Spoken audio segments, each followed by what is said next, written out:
Hello बच्चों, कैसे हैं आप? उम्मीद करती हूँ आप बढ़िया और एकदम मज़े में होंगे और खुश होंगे। बिल्कुल, प्रथम कार्य खुश रहने का। खुश रहिए, स्वस्थ रहिए और मस्त रहिए, क्योंकि जब हम खुश होते हैं ना तो शरीर में रक्त संचार बड़ी तेज़ी से होता है, जिससे हमारा मानसिक विकास होता है। और मानसिक विकास अच्छा रहेगा तो पढ़ाई में रुचि अपने आप बढ़ेगी, अच्छा पढ़ पाएंगे आप। तो चलिए अच्छी सी पढ़ाई करते हैं, मानसिक विकास करते हैं अपना। हमारा आज का अध्याय है बच्चों राष्ट्रीय खेल हॉकी। इस अध्याय में हम क्या जानेंगे? अपने राष्ट्रीय खेल हॉकी के विषय में। पसंद है ना आपको भी हॉकी का खेल, है ना? खेल तो बच्चों को पसंद होते ही हैं। बस आज जानिए अपने राष्ट्रीय खेल हॉकी के बारे में। लेकिन पढ़ने से पहले क्या करना है? पढ़ने की तैयारी। तो बच्चों, भारत का राष्ट्रीय खेल हॉकी है। निम्न देशों के राष्ट्रीय खेलों के नाम लिखिए। अब आपके सामने कुछ देशों के नाम दिए गए हैं, आपने इनके सामने इनके राष्ट्रीय खेलों के नाम लिखने हैं। ठीक है, हमारा राष्ट्रीय खेल तो क्या है देश का? हॉकी। तो हम इसी के बारे में आज इस अध्याय में जानने वाले हैं। तो बच्चों, भारत का राष्ट्रीय खेल हॉकी विश्व के लोकप्रिय खेलों में से एक है।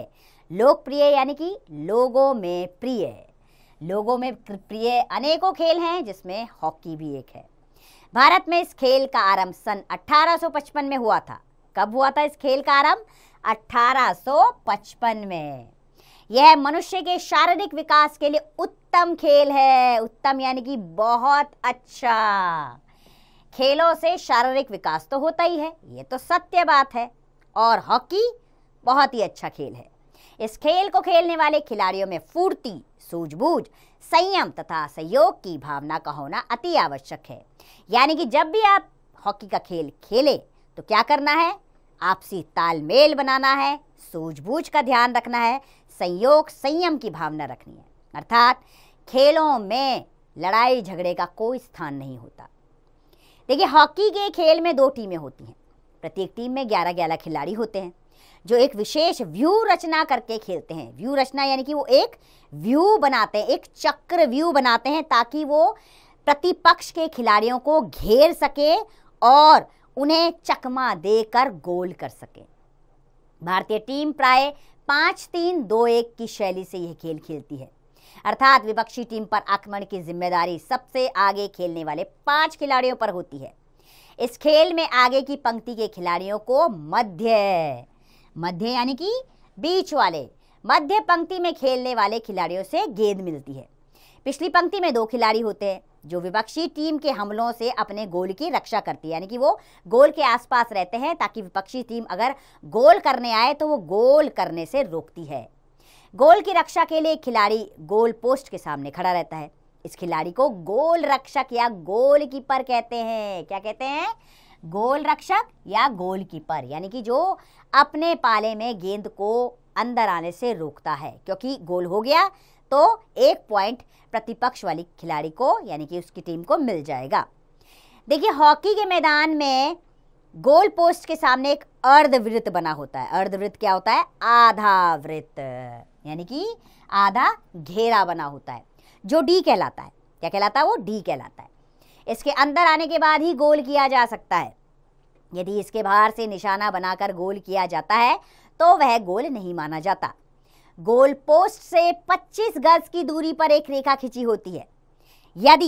यदि कोई टीम अपने इस क्षेत्र के भीतर फाउल करती है, फाउल कब होता है? अगर उसने गलत कार्य किया है जो खेल के नियम के विपरीत है, उसे क्या कहते हैं बच्चों? उसे फाउल कहा जाता है। तो क्या होता है? तो विपक्षी टीम को पेनल्टी कॉर्नर दे दिया जाता है, यानी कि विपक्षी टीम को एक गोल करने का अवसर दिया जाता है। इस खेल में मैच आरंभ करने से पहले दोनों टीमों के बीच रेफरी द्वारा सिक्का उछाल का टॉस किया जाता है। अब ये रेफरी कौन होता है?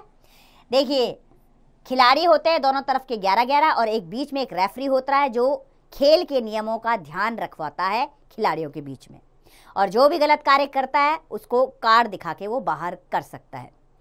और टॉस जीतने वाले टीम ही निर्णय करती है कि वह मैदान के किस ओर से खेलेगी। खेल शुरू होने पर रेफरी मैदान के बीच में खिंची रेखा पर गेंद रख देता है और खिलाड़ियों से गेंद को बढ़ाने के लिए कहता है। दोनों टीमें एक दूसरे पर गोल करने का प्रयत्न करती है। यह क्रिया 35 मिनट तक चलती है।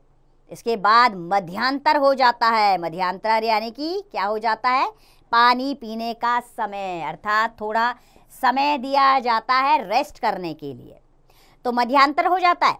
फिर पुनः 35 मिनट तक खेल चलता है। समय समाप्त होने पर अधिक गोल करने वाली टीम मैच जीत जाती है।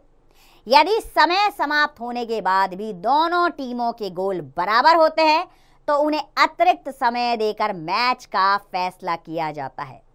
यदि तब भी परिणाम नहीं निकला तो पेनल्टी पुश का सहारा लिया जाता है। इसमें प्रत्येक टीम को गोल करने के 5-5 अवसर दिए जाते हैं। जो टीम अधिक गोल करती है वही विजयी होती है। तो आगे बढ़ने से पहले मौखिक प्रश्नों पर ध्यान दे देते हैं। पहला प्रश्न है, भारतीय टीम किस शैली से हॉकी करती है? तो भारतीय टीम 5-3-2-1 की शैली से हॉकी खेलती है।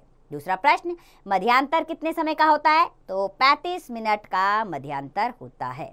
ठीक है, अब आगे बढ़ते हैं। हॉकी का खेल अत्यंत मनोरंजक है, अर्थात इससे क्या होता है, हमारा मनोरंजन होता है, मजा आता ना हॉकी का खेल देखने में। इस खेल से खिलाड़ियों में सहयोग की भावना का विकास होता है, अर्थात खिलाड़ी एक दूसरे के साथ सहयोग करना सीखते हैं। यद्यपि आज यह खेल इतना लोकप्रिय नहीं है, किंतु सन 1936 में बर्लिन ओलंपिक के फाइनल में भारतीय हॉकी टीम ने जर्मनी को 8-1 से हराया था। कितने से? 8-1 से हराया था। इस टीम के कप्तान मेजर ध्यानचंद थे। कौन थे इस टीम के कप्तान? मेजर ध्यानचंद। बहुत लोकप्रिय नाम है ये। देखिए, जब ध्यानचंद की टीम लगातार गोल करती जा रही थी तब दर्शकों ने जोर जोर से तालियां बजाकर कहा, ध्यानचंद के हाथ में जादू की छड़ी है। जादू की छड़ी क्या होता है बच्चों? जिससे कोई भी चीज हासिल की जा सकती है। तो दर्शकों ने क्या कहा कि ध्यानचंद के हाथ में तो जादू की छड़ी है। ध्यानचंद के खेल की चतुराई को देखकर स्वयं हिटलर ने उन्हें बधाई दी थी और तभी से ध्यानचंद को हॉकी का जादूगर कहा जाने लगा। जीके का क्वेश्चन, हॉकी का जादूगर किसे कहा जाता है? मेजर ध्यानचंद को। तो ध्यानचंद के जन्म दिवस 19 अगस्त को राष्ट्रीय खेल दिवस के रूप में मनाया जाता है। याद रखिए, 19 अगस्त को राष्ट्रीय खेल दिवस क्यों मनाते हैं? क्योंकि उस दिन मेजर ध्यानचंद का जन्म दिवस है। मेजर ध्यानचंद के अतिरिक्त धनराज पिल्ले, दिलीप तिर्की, अजित पाल सिंह इत्यादि भी भारत के प्रसिद्ध हॉकी खिलाड़ी रहे हैं। सन 1928 से लेकर सन 1956 तक का समय हॉकी के स्वर्ण काल के रूप में जाना जाता है। यानी कि इस समय हॉकी का खेल स्वर्ण यानी कि सबसे ऊंचे शिखर पर था। इस अवधि में भारतीय हॉकी टीम ने लगातार 6 बार ओलंपिक खेलों में स्वर्ण पदक जीता। इसके अतिरिक्त सन 1964 एवं सन 1980 में भी भारतीय हॉकी टीम ने स्वर्ण पदक प्राप्त किया, परंतु सन 1984 में भारतीय हॉकी टीम स्वर्ण पदक प्राप्त करने में असफल रही और इसके बाद उसके प्रदर्शन में निरंतर कमी आई है। अच्छा बच्चों, एक जानने वाली बात है कि हॉकी स्टिक की लंबाई 105 सेंटीमीटर होती है। याद रखिएगा ये बात, हॉकी टी स्टिक की लंबाई कितनी होती है? 105 सेंटीमीटर। हाँ, तो हम आगे बढ़ते हैं अपने हॉकी पर। तो हॉकी के स्वर्ण काल को वापस लाने के लिए इस खेल को स्कूलों तथा कॉलेजों में अनिवार्य कर देना चाहिए ताकि योग्य बच्चों को शुरू से ही सही तरीके से हॉकी खेलना सिखाया जाए।